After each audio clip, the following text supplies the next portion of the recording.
The Kefka era is over. Now we ascend. Emet-Selch Unsundered mills hard, transforms fast, and weaponizes the graveyard, which trades Kefka's chaos for Emet's speed, consistency, and most of all, inevitability. This is my most detailed breakdown yet, and today I'm going to be showing you exactly why this deck is disgustingly consistent. Alright, so with the cinematics out of the way, let's get right into why I built this new deck, what is really good about it, and what I find truly disgusting about it. But first, let's give a little backstory, right? I did this whole Kefka kind of thing because Kefka was a huge part of why I found Emet-Selch and why it became what it is today. Now, I'm guessing you haven't watched my Kefka video. I'll link it down in the description below if you want to watch that video. I don't know. You don't really have to because I'm just going to give a quick rundown of what I kind of said in that. I'm a small boy channel, so you probably haven't really seen that. Overall, though, Kefka was just a very efficiently good oppressive deck that would drag out games really long. And it was just kind of disappointing because, like, I could go for, like, 10 turns, right? Like, 10 turns through the card cycle, and nobody would have cards in their hands. Nobody would have good fields on the, or nobody would have anything on the battlefield, right? So just, like, empty stuff and not really playing Magic. And it was so good at that it just wasn't that fun to play, especially to play against. And Kefka's, like, one of those cards where you can even make it, like, a lower power deck. Like, there was nothing inherently, like, super good about it. It just did its thing because Kefka's just that good of a commander to refill your hand and replenish it while making everybody else be really oppressive and down bad. Overall, a disgustingly good deck that I just couldn't really play that much anymore. The worst part about it was that it just couldn't get a finisher very often or very consistently quick enough, right? Like, by turn 7, I could probably hit a combo, or maybe hit a combo. I should say maybe hit a combo. Earliest turn would be like 7. Otherwise, though, people would just be watching the game unfold and probably be on their phone because it's like nothing's even happening. They can't even really play the game as much as they really want to when they're actually just trying to play Magic, right? Like, it's one of those things where it just kind of happens. So the problem was, like, I needed a thing to finish the game quicker, and that's when Emet-Selch really came onto the battlefield and really helped the deck progress, especially with, like, a Singularity Rupture where I could mill half of my library. After I would use it, I'd wipe the board. Half my library milled. I had to, like, stitch together. I'd victimize cards like that would help me get Emet-Selch if it were happened to go into the graveyard, which there's a pretty good chance of half my libraries being milled, gone, you know, or it's he's in my hand. Then the next turn after that, I can really hit my combos a lot more easier because Emet-Selch has half the deck in technically my hand. So, or I guess just to play, right? So Emet-Selch really made it possible to finish the game a lot quicker in Kefka. And that's why he was, like, really a favorite of mine. He was kind of like my second in chief, my second commander, if you will. Honestly, let's go see what Emet-Selch Unsundered even does and what it is. Alright, so we got Emet-Selch here. Emet-Selch Unsundered Vigilance. He's just a 3-drop commander, 1 colorless, 1 blue, 1 black. Whenever Emet-Selch enters or attacks, draw a card, then discard a card. At the beginning of your upkeep, if there are 14 or more cards in your graveyard, you may transform Emet-Selch. If I'm butchering the name, I am sorry. He transforms into Hades. Sorcery of Eld. Vigilance. During your turn, you may play cards from your graveyard. If a card or token will be put into your graveyard from anywhere, exile it instead. So I think the card's called Will of Yawgmoth, something like that. Pretty much a Will of Yawgmoth on a creature, so you're really trying to play off the back side of the transform side, rather than Emet-Selch Unsundered himself. If I'm butchering the names, I might have just said this or not. I'm sorry, haven't really played Final Fantasy, my bad, but I think it's called Emet-Selch. I think he's called Emet-Selch. Anyway, so Hades is, like, the main thing that's gonna really make your deck pop off and do what it needs to do. So now that the backstory's out of the way, like, as you can see, like, hey, you're gonna be comboing off with the Kefka deck, whatever. Let's go to the present and let's say, okay, well, what is this deck about? What does it do well? What is it trying to do? What does it struggle with? What would you kind of rate it on the bracket system? What is it all about? First off rip, I will say the way I kind of built it right now, it is probably teetering into bracket 4. And the bracket system's a little loose with this kind of definition because it's not the most efficient way. Like, I don't have demonic tutors. I don't have the most efficient cards all the time that just are great. Like, I don't have Force of Will, right? So it's not necessarily bracket 4, but it's pretty much bracket 4, you know? Kind of budget, but, like, not even really budget. Like, I think this is like $200 to $300 technically. I do have a printer here, so I print some of my cards. Like, I can't lie. So, like, overall, it could be more efficient for sure, but it's a combo machine. It's a combo beast that has so many different potentials of different things to do in there. It's pretty much bracket 4. You can say it's bracket 3 though, technically speaking. And yeah, it's kind of nasty. It has a lot of tutors, like there's better tutor cards for sure that I could use, which I'll get into later, and different counter spells and all this other stuff. But just know that the deck I'm going to show off, you can even make a better budget deck of this, or not better, but like you can budget it more efficiently than I have it budgeted, right? This isn't supposed to be budget. Like, I usually do budget decks, which is why I'm kind of saying budget, right?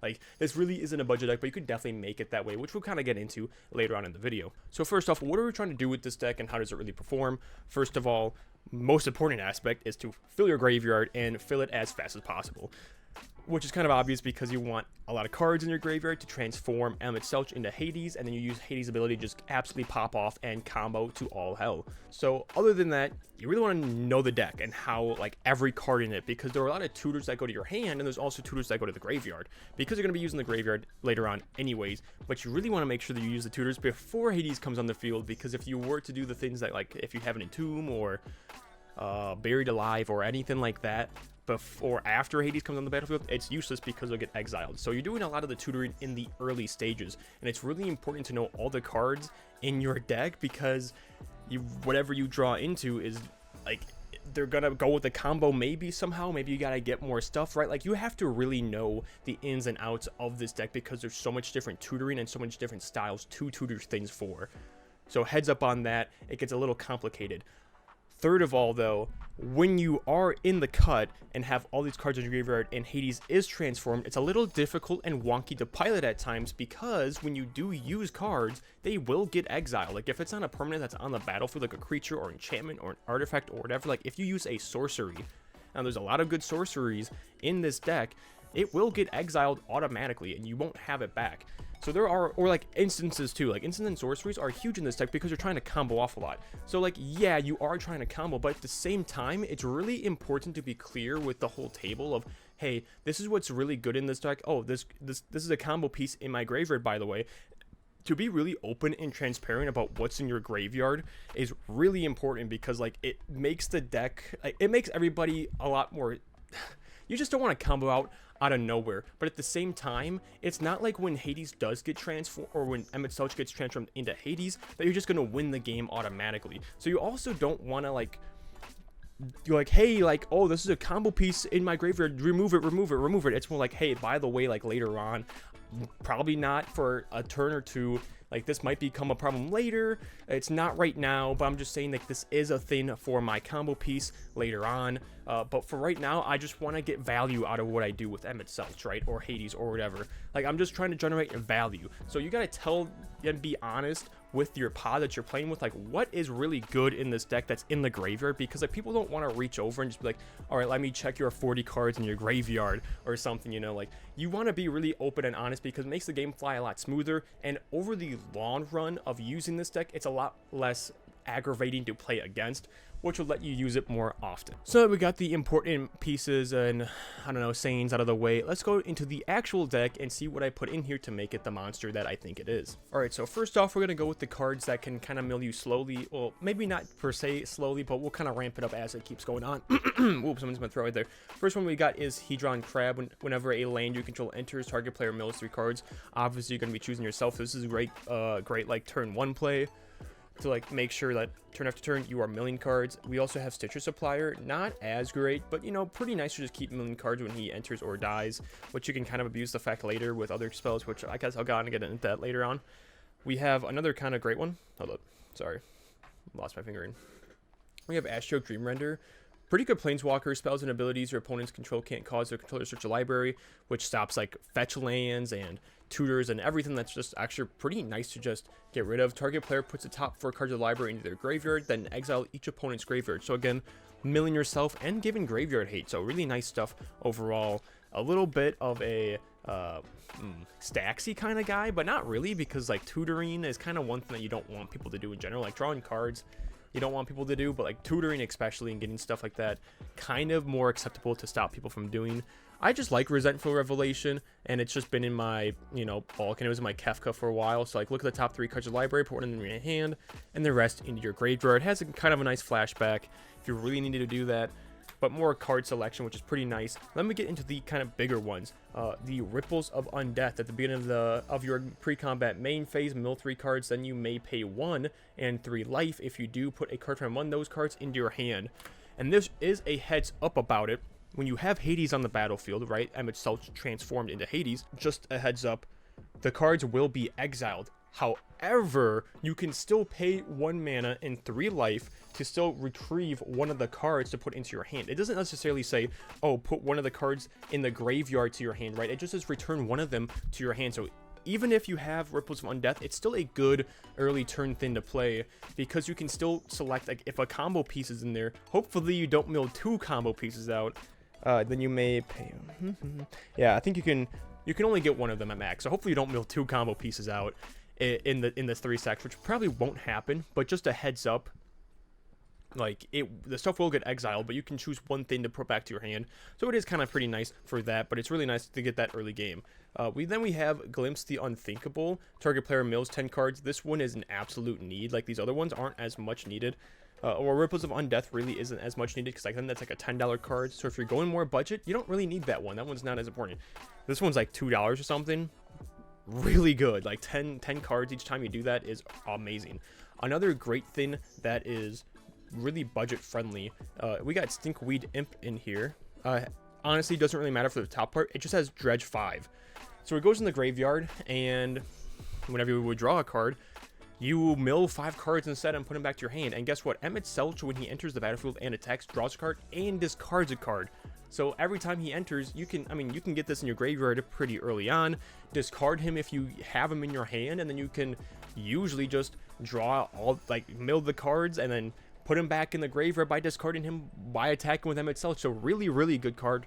And if you're going for more budget, again, Dredge is a fantastic ability to put, like, on a lot of cards just to help you mill a lot more. Like, that's the only Dredge guy that I have in here, but if you really wanted to go for the more budget alternative, Dredge is amazing, so you can really abuse that as a nice ability, and they're usually pretty cheap cards overall. The last card we have for, like, the small ones is Brain Freeze. Instant, target player mills 3 cards, and it has Storm, so later on it can be used for a combo piece. We'll go into that much later in the video. But it's really nice just to even do it on somebody's, like, end step. When they casted, like, 3 cards that turn, it's like turn 4 or 5 or something. Maybe they did a little bit and cooked a little bit up. Like, you don't have to use this just for the combo piece. Like, you're milling yourself out to get, like, a lot of cards in the graveyard. So really good for turn 3 or 4 or even 5, you know, like, of the early turns. Like, it's pretty nice just to mill a bunch of cards. You could even activate Emet-Selch's ability right away to transform. You never really actually know. Moving on over, we have the bigger mills, so like half your deck type stuff, right? Traumatize, target player, you, puts the top half of his or her library, rounded down into his or her graveyard. We have Cut Your Losses. Cut Your Losses, yeah. Has Casualty 2 if you want to copy it. Target player mills half their library and round it down. And then Singularity Rupture, really, really good. Destroy all creatures at any number of target players, each mill half their library, rounded down. And this card is a little bit of both. So we have one that says any number of target players each mills 2 cards, and this is an exhaust ability on the bottom here. Any number of target players any number of target player, man, my hand game is not good at the moment. Any number of target players each mill cards equal the number of cards in the graveyard. So if you hit any one of these 3 on a player, which again, you can use these in your graveyard, so like you can really combo off and make everybody lose half of their library, then you hit the exhaust ability on that, and then you're able to make them mill their entire library, because half their libraries in the graveyard, so the other half has to come off as well. So it's a super nice combo piece, but remember, it is an exhaust ability. There was a time where I tried to use the exhaust ability early in the game, so that way I could mill myself twice as many cards to really get Emet-Selch into the field, and then I thought, oh wow, but like I can't combo off later, and this was like my early builds of this deck. So I don't have any like return to hands at the moment. Oh, I guess I have the Ardawara, but I don't really have any of those. If you do make this deck, you can just put those in, because those are really nice, and I'll kind of go into that again later on. I know I kind of push a lot of things off. I kind of, you know, hint a lot of things, but that's a pretty nice combo to just do to make multiple people mill half their library, and then boom, you make them mill the other half of it, and they'll lose on their upkeep or whatever, or make them all draw in some kind of capacity. Really good combo pieces, and it's just really nice to just have to keep milling yourself for 2, you know. Alright, now it is tutor time, and before I get into my tutors, I will say, like, there are a lot of great budget tutors for this deck. I think there's, like, oh man, Mausoleum Secrets, I think it's called, something like that. Demonic Council, which I really wanted in this deck, and then I just forgot to get it when I was at the card store, and then, like, I just got lazy after that, never put it in. Like, Demonic Council is literally, like, Demonic Tutor pretty much in this deck. Put that card in here if you want to. You got, like, Beseech the Queen. Not Beseech the Mirror, but if you wanted that one too, I guess you could do that. You have a lot of really good tutor options in this deck, so let's go over the ones I put in here. First off is Dark Petition. Search your library for a card, put that card in your hand, then shuffle your library. If there are 2 or more instant and or sorcery cards in your graveyard, add 3 black mana to your mana pool. So 5 mana is a little steep, but you get 3 mana back, and of course you're probably going to have 2 instants and sorceries in your graveyard with this deck, to be honest. We got Waterlogged Teachings. It is a 4-drop. We do have infinite mana combos in this deck, just an FYI, so don't even worry about a lot of these costs, to be honest. But search your library for an instant card or a card with flash, reveal it, put it in your hand, then shuffle. We have Solve the Equation, searching for an instant or sorcery card, then put it into your hand. We got some of the cards that put it to your graveyard, so we got Entomb, search your library for a card, could be anything that you want, not just a creature or land or whatever, it just whatever card. Entomb is really good. I think it's only like $10 right now too, by the way. Really good pickup, and it's an instant. Pretty much the same thing as Entomb, but like a little bit better. Well, I mean, it's a 5-drop though. But this is a creature. Spells you cast from your graveyard cost 1 less, but when she enters the battlefield, search your library for a card and put that card into your graveyard, then shuffle. The last one is Buried Alive. This one's like $1 if you get it from Modern Horizons 3 or whatever. Search your library for up to 3 creature cards, put them into your graveyard, then shuffle. Again, lots of combos in this deck. Lots of things you can do with these cards. It's kind of crazy. There's even another one that's like, I'll put it on the screen, but you pick a card from your deck that's a non-legendary creature, and then you put that in the graveyard. I think that's one too. You have a lot of options with this deck, especially if you go in budget or whatever you just want to try to do. You have a lot of options for these different kind of tutors and these different kind of spells, so just a heads up, you have a lot of flexibility in this deck, which is what I really like about it. All right, next up we have like the reanimation kind of spells. So like we have Stitch Together. Stitch Together, return target card from your graveyard to your hand. Threshold, return that card from your graveyard to the battlefield instead if there are 7 or more cards in your graveyard, which you most likely will. And then we also just have Reanimate, which put a target card from your graveyard onto the battlefield under your control. You lose life equal to its mana value. Those are the only 2 I actually really have at the moment. I had Behold the Sinister 6, and then I had Victimize at one point. I did take them out. You could leave them in though. I kind of leaned away from the creature, but you can use really big creatures in this deck if you wanted to. Like if you want to go more of the creature route rather than like the Storm Off or the combo route, you could definitely do that in this deck. Get like the big Eldrazi's if you wanted to, or get like, I don't know, She-Oldrids or Jin-Gitaxias. Like you could really go like the deadly creature route instead if you wanted to go that route. Just an FYI, just putting it out there. We also have blink spells. So the really important part about, oh, well, my cards are going to the graveyard, or not graveyard, they're getting exiled instead. What do we do about that, right? Like you said, like some about getting value earlier rather than trying to win the game. Yeah, so let's create that value and keep the cards in our graveyard. So after everything, like on the stack, maybe you cast a sorcery, you then you keep going with the stack, right? Maybe cast other cards like Frantic Search, or just big spells in general, which we'll get into later. But after you make everything go on the stack, you exile a target, you just blink Emet-Selch or Hades. So that way, like at the end of everything, you can keep all your cards and they all go to your graveyard instead, right? Like Essence Flux, Tefari's Time, Planar Incision, which this can target artifacts too. Just really nice kind of blink spells. I only put 3 of them in here. You could put more, you could put different ones in here. Maybe you like the cards that, oh, well, I like it when he has to enter the battlefield at my end step instead of just blinking it right away. You have a lot of different options for that as well, and they all kind of have different little nuances to them. Like also being able to blink that one spell again, that artifact that I showed you earlier that has that exhaust ability, you can blink it in and out with Planar Incision, and then you can reuse the exhaust ability because it's a brand new card. So you don't have to lose that exhaust ability. You can use it later or early on if you wanted to, which is fantastic. Another thing that I thought was really low-key, really good in this deck is Dress Down. I've always wanted to play this in a deck, and I've tried to fit it in so many different ones. It just never works out, but this one, it actually makes sense in. When it's just a battlefield, you draw a card, creatures lose all abilities. This is technically like blinking your guy, except you don't actually have to blink him. He stays around on the battlefield, and it goes away when it sacrifices. Again, his ability's still not there, so it'll go into your graveyard at the beginning of the end step. And if somebody, the turn after you, has a very scary, like, creature board state, it has flash, so you can actually flash this in after your end step things happen, because it's only at the beginning of the end step that it sacrifices itself in. So you can kind of screw over the next person's turn, and you draw a card too at the same time. So all around, like, you have options to keep all your cards that are on the stack, and you can even put, I have one flash enabler in this Valley Flood Caller, because I'm only really looking forward to using sorceries anyways that, you know, instant speed, like, help do combos and stuff like that. But the fairy one would be fine. Leyline of Anticipation, it's called, I think is fine. I even had Born Upon the Wind in here for a little bit. I took all of that out except for the Valley Flood Caller just in case. I'm thinking I'm going to take that out though. It hasn't really been too useful for me anymore, but like flash enablers are pretty nice in here as well if you really want to keep those sorceries. Because then you can just chain a lot of sorceries, you know, on top of each other if you want to like, do that. And then you can blink it or, you know, use Dress Down or whatever. Last minute one I have is Flare of Malice. So you can, if you really wanted to, sacrifice Emet-Selch or Hades or whatever, which will then automatically like get rid of his effect on the stack. Each opponent sacrifices a creature or planeswalker with the greatest mana value.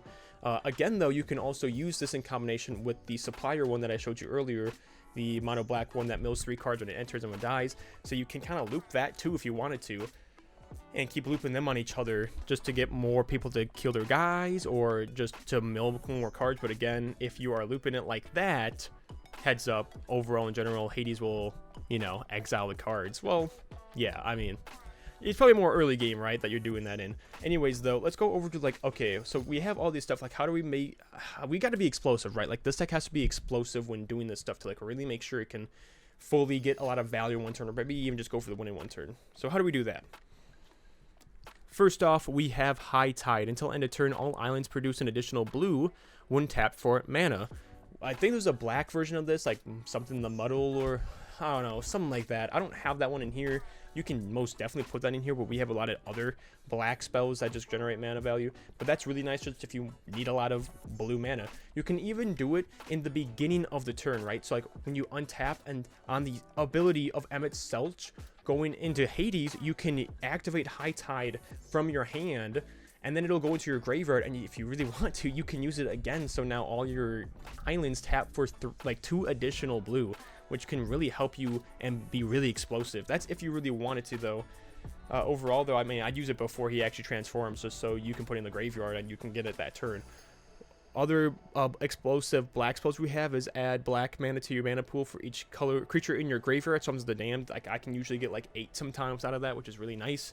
We have Dark Ritual, which is always just pretty nice as that well for that. Then we have Sacrifice, which you can just sacrifice a lot of different kind of bigger creatures in this. I'll show you again later on. I'm going to go over the creatures that we have in here to help you combo off more easily, just to do more things and just make sure you have that mana to do it. Sacrifice probably isn't really the best one, to be realistic, but we also have like a lot of reanimation stuff in here. I mean, just in general, you can usually get the cards back, right? So all around, really nice stuff. I feel like I've been already on this deck for so long already, but there's so much still to go for.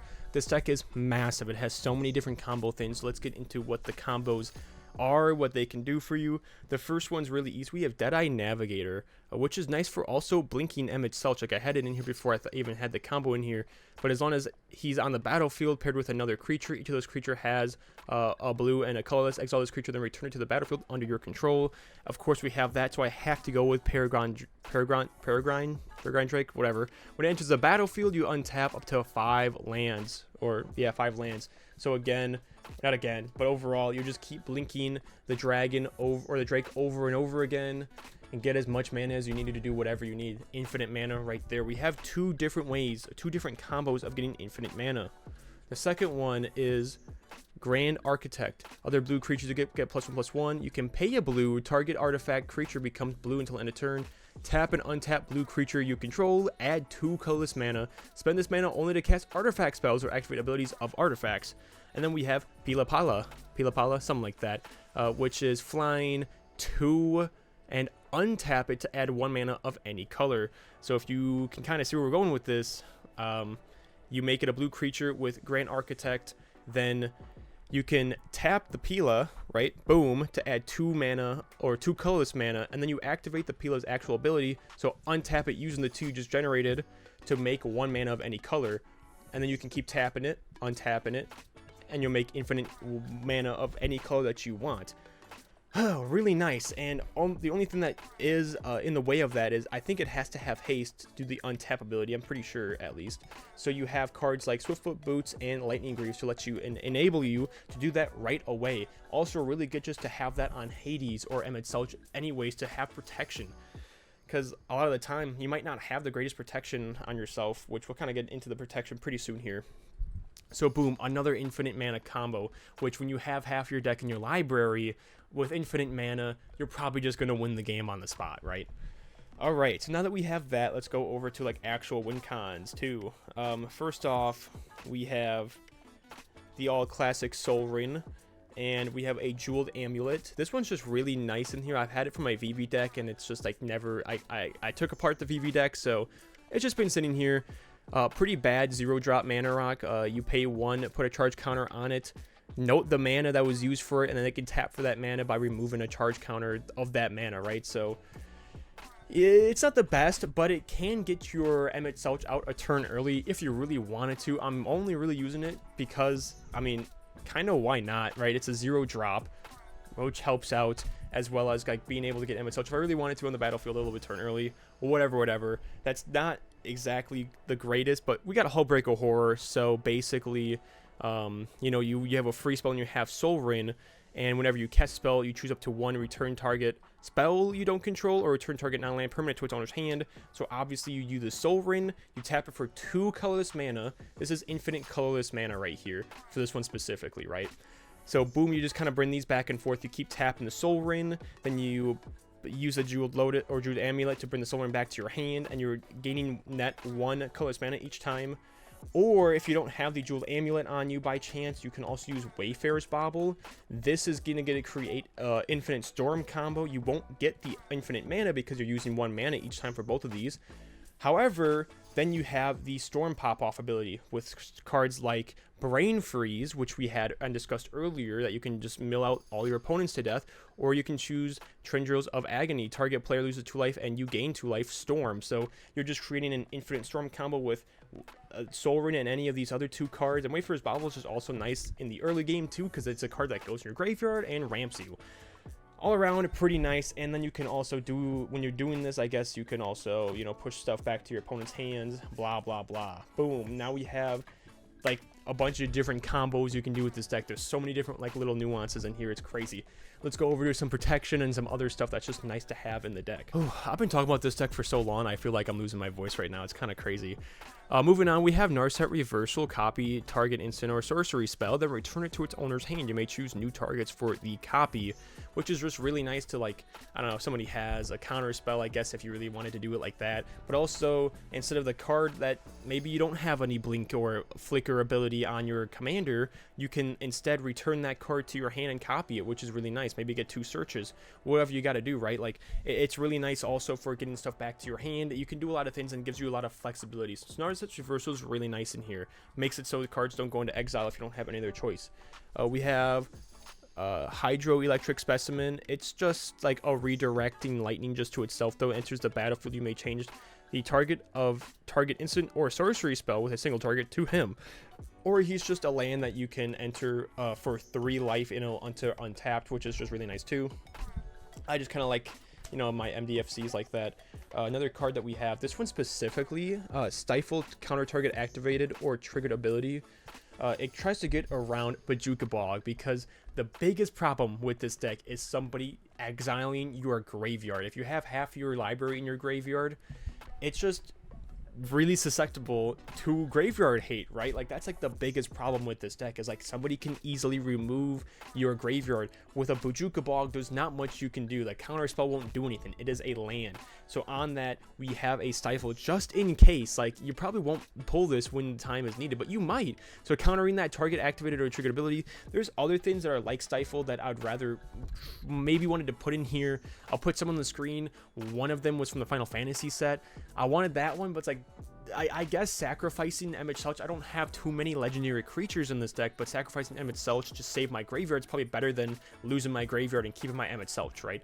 Like, to be honest. So maybe I'll put that one in here, but Stifle is in here for now because only 1 blue. Maybe get that one. And there's a couple other ones like Tail's End, which is really nice too. But Bajuga Bogs really scare me, so we're gonna have at least one Stifle or something like that in here. Then we have Drown in the lock. It's not the best in here. Maybe I want a Negate instead, or something just maybe better. Maybe, I don't know yet, because like counter target spell with converted mana cost less than or equal to the number of cards in controller's graveyard. So in their graveyard, not mine, but I'm probably going to be milling them at least sometimes throughout the game, so maybe they're going to have some cards in their graveyard, and I'm probably going to be able to counter anyways.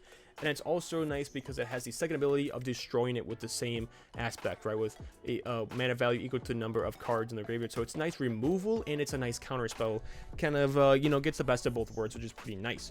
Straight up counterspell, whatever. I Rakdos Charm, whatever. I need a counterspell in here. I don't want to get my graveyard exiled. Also, an offer you can't refuse.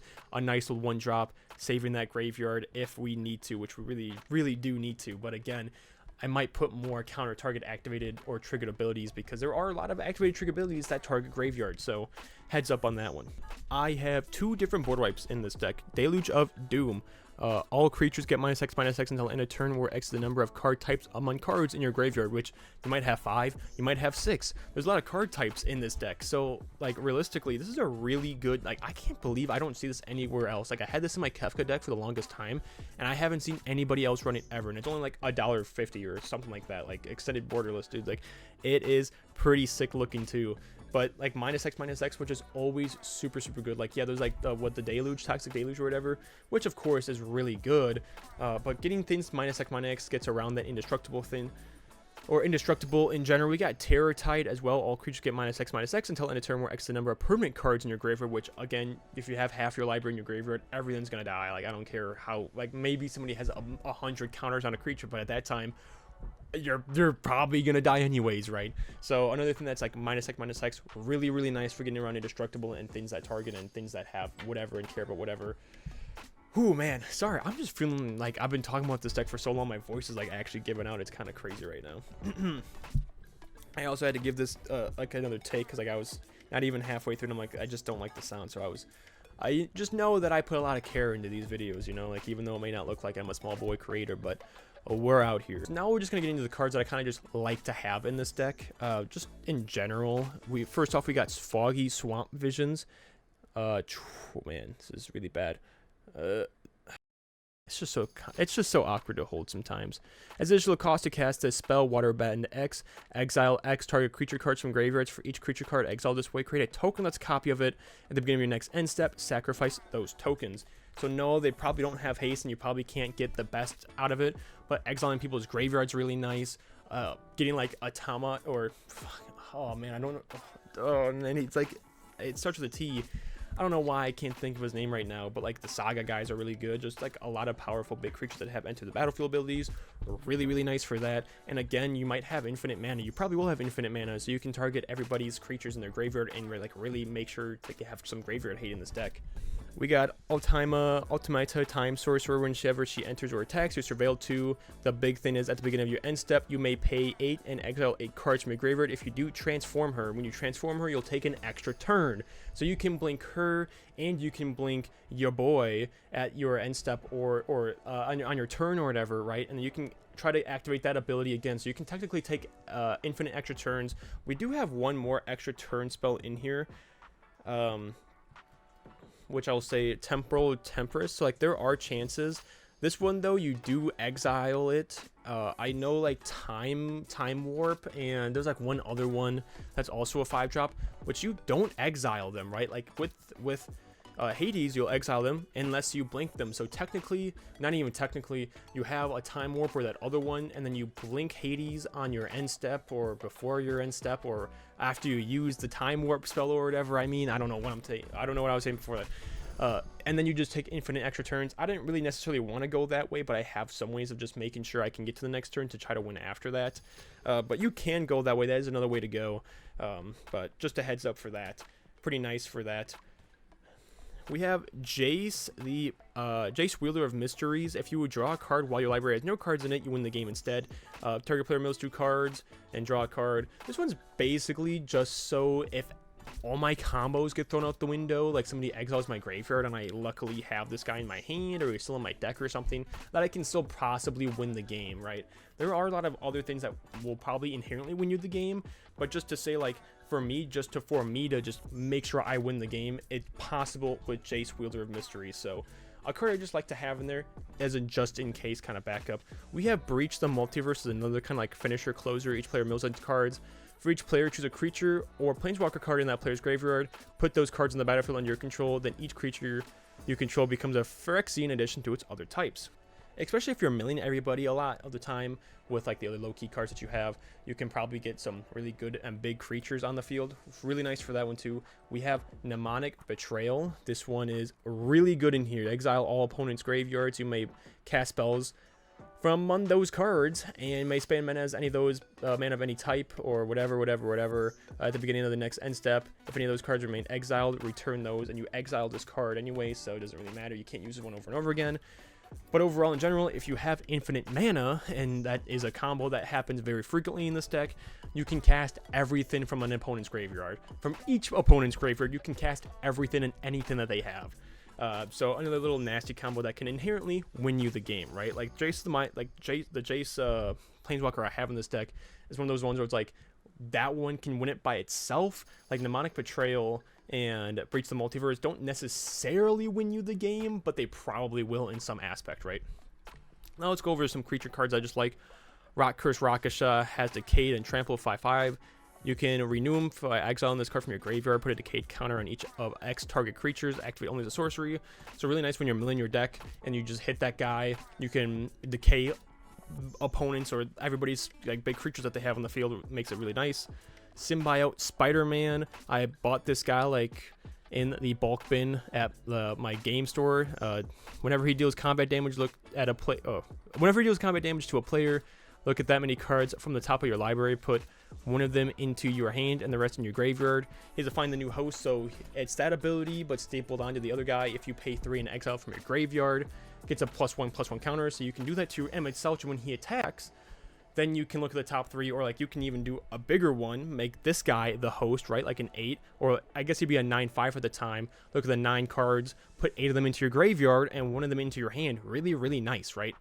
Also, we do have this guy. So when Emet-Selch does attack, maybe early game, you can get the Madness cost, right? You pay 3 and pay 8 life. Whenever he enters the battlefield, each opponent sacrifices a creature with the greatest power among creatures they control. You gain life equal to the greatest power among creatures sacrificed this way. Really, really nice for creature removal, especially the big ones that might cause you a threat to you, because again, you're not having the biggest creatures, so if people have big creatures that swing onto you, you're kind of susceptible to that. So we have like Flare of Malice and we have the Shadow Grunge Archfiend to kind of take care of that. And we're just current cards anyways, and being able to reuse them by like using Sacrifice, then being able to like reburn them on the field, right? Like there's a lot of things that you can just keep kind of recurring him over and over again to make sure you abuse that, right? Now, I'm glad I bought this one a long time ago, again, with the same other Spider-Man. Oh, man, Superior Spider-Man, I bought, like, in the bulk thing that they had for, like, $1. It wasn't even $1. I don't remember what it was, but I remember thinking, wow, he's so cheap and he's so good. You may have him enter as a copy of any creature in a graveyard, except he is still a Superior Spider-Man, he's a 4/4. And then you exile that card. It's any graveyard too, not just your own. So you can exile other people's graveyards. Really just nice to just mess with people and whatever. I'm so glad that I bought this card when it was cheap. It's great for stocks to go up in Magic, you know what I'm saying? It's great when you like, oh wow, this card looks really good, let's buy some of these cards, you know, and it actually comes in clutch. The Ancient One, he has Descend 8, so he can't attack or block unless there are 8 or more permanent cards in your graveyard, which he's an 8/8 for a 2-drop, so he can do some pretty good damage. Draw a card, then discard a card. When you discard a card this way, target player mills cards equal to the mana value. So again, another way of, this one really isn't that good in this deck, now that I have a lot more combos in here, but I just kind of like his vibe, and I already bought him, so I'm like, whatever. But if anything, he did kind of win me the game, though, at one point, because I didn't have much else, and somebody did the 5-drop Doomsday guy, but I did have this guy in my graveyard or something. I forgot exactly how, but I was able to summon him and use the mana that I had left over from like the Peregrine Drake to make sure I had extra. I Soggy Swamp Visioned it or something like that, right? So I had Ancient One, the Peregrine Dragon, and the guy that enters as a copy. We'll get into like a Sakashima student, right? So I got 2 Peregrine Drakes technically on the battlefield. Was able to use enough mana for the Ancient One, which I was drawing a card, discarded a card with like 4 mana value, then 3 mana value, so I made it him mill the top, his top, well, there's only 5 cards in the library, right? So like it did win me the game, so I'll keep him in there. We got Sakashima's student, enters a copy of anything on the battlefield. I just kind of like him in general. We got Dothy Voidwalker. I can't believe he's only worth like $4 or $5 right now, maybe even less than, I don't really know. Epic card though. If a card would be put into an opponent's grave from anywhere, instead exile instead, you can sacrifice him and then use the card that was exiled without paying its mana cost. And again, you have things that can bring stuff back, so being able to recur him and then being able to use stuff with a void counter on them still is super, super nice. Valley Void Color, Flood Color was the one that gave all my stuff flash from earlier. Nice if I really want to combo out. But like, again, he doesn't come in clutch as recent as he did. Then we got last couple of cards here. Tevil's Judgment. Whenever one or more cards leave your graveyard, choose one that hasn't been chosen this turn. Draw a card, create a treasure token, or create a 2/2 black zombie druid creature token. What you're having at least 3 leave the graveyard every turn, so you're drawing at least 1 card, getting treasure, getting that little bit of value. Sigils to the Dead. Also, whenever you cast a spell from your graveyard, you draw a card. Really, really nice for that too, because like again, when those turns that you're just trying to get value, just trying to get things in your hand and like trying to get more things in your graveyard to really make sure you can win the next turn and pop off or have safety with the counterspell or the Stifle. Really nice to just keep filling that hand up, right? Last card that I wanted to show off is Frantic Search. Draw 2 cards and discard 2 cards on top of the 3 lands. Just nice to kind of do and combo out if you really want to, but in the beginning, just nice to get 2 cards in your graveyard, or technically 3 cards, because Frantic Search also goes into the graveyard. Alright, that was everything and every card I wanted to go over. I just have basic lands and like some really good lands and dual lands and the Surveil one and blah blah blah. I only have a couple of cards. I guess, you know, there were other cards like Milliken, and there are a lot of other cards that I had in the deck at the beginning, and it just depends who you are as a player and what you want in the deck. But man, I feel like this video is already getting really long. I've been recording for 46 minutes right now. Oh my gosh. Anyways, that is what I wanted to show off with the deck. There's so many combos, there's so many little nuances to the deck. You have to know the deck inside and out to have Hades as a pilot. Like when you're piloting Hades, this is a really complicated deck sometimes that like you think you might be able to win and you might be able to do something, but you shouldn't actually give it all your gas, because you don't win if you do things a little off or you don't search things the right way, right? Like there's all these like little nuances to it. And while it is like really competitive and really good and really gas filled, right? Like this is nothing compared to the Kefka deck that I had. I'd say they're probably at about the same bracket and the same power level. This deck might be even like a little bit better in terms of that too. But it has the downside of, well, you are being completely honest. People can see the combos before they even actually hit the battlefield. People can react to the combos because they see that's in your graveyard. They can exile your graveyard. They have opportunities to disrupt you before you can actually pop off. And it doesn't feel bad, you know, like I'm guessing when I'm going to be playing this deck more often, because I barely played this deck. I haven't actually played it in a real pod yet, right? I've only played like 1v1s with it with my roommate and stuff like that so far, and like just test runs.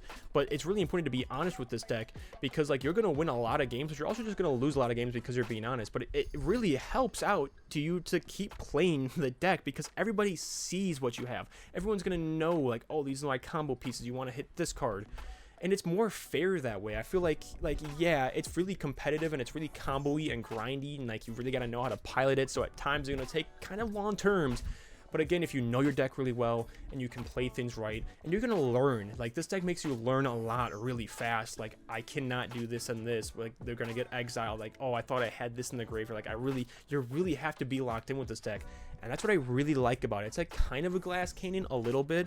If nobody has any graveyard hate, that's kind of on them, right? Like if you're in a regular pub with 4 people, one of them should at least have some kind of graveyard hate, a Bajuka Bog, or like a Rakdos Charm, or something to like really negate that graveyard, because again, they see your graveyard, they know what's going to be coming up, especially if you're being transparent and honest. And that's what I really like about this deck. With Kefka, it was just so grindy and so like, oh, like you can't play the game, right? Like this is like, oh, it's a combo deck, yeah, but you can see coming from a mile away, which is kind of awesome. Well, kind of a mile away, right? Like they're gonna have cards in your hand that is gonna pop off on themselves. I feel like I've been talking for too long. I really I hope you guys enjoyed this video. I'll be putting the deck list in the description below. I'll have the maybe board to the cards I wanted to kind of talk about, but it's kind of a long video anyways. that I'll have that like you can probably use, whatever. Thanks for watching. I really appreciate your guys' help. And my the views on my anti-ul video is crazy. Thank you for giving me over 1,000 views on that video. That's really awesome. Like 40 likes too. I couldn't do it without you guys. Like I don't know. I'm only doing this for fun and just to show off like, hey, like these are some cool combos and things to do. I'm glad people do like what I have to say though. Anyways, keep it smooth, keep it easy. Thank you for watching. I'll see you guys in the next video maybe. Peace out, y'all.